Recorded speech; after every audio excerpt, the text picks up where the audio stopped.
安平开台天后宫做12岁成年礼的鼓励仪式，至今已经有超过40档的历史。每当由台南市政府委托财团法人安平开台天后宫文化基金会承办的做12岁成年礼，以富含时代意义的主题，农历新年鼓励可宜。能成功启航穿越台南市的这个12岁，登上航的这个活动实在真正较欢喜因为咱台湾的这个历史就是咱台湾的历史所以伫咱寄望咱的少年这代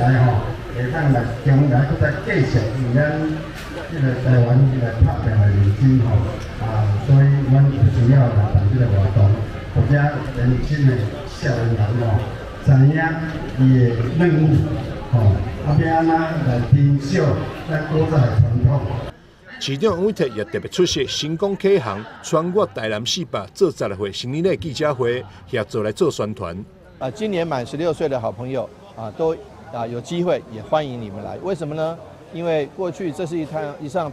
全台湾独一无二的民俗传统，也就是说，在古代过了16岁以后，就可以领到成人的薪资，正式宣告成年了。那今年有特别，我们跟安平开台天后宫以及很多宫庙一起合作。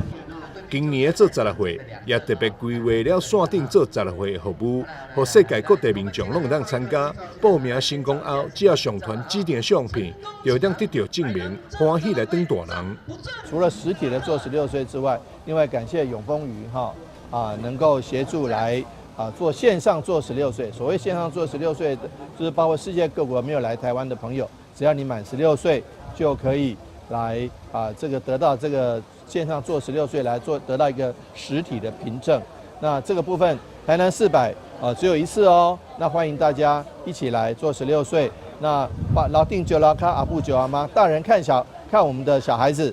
做16岁，象征他成年，也象征他负起更进一步的责任。我相信这是非常好的，也希望年轻的朋友们一定要做16岁哦。安平开台天后宫总干事林国平指出，安平开台天后宫承办专区做12岁成年礼行之有年，年年保留传统鼓励，加上农历台南市政府主题，以创意包装，拍向国际知名度。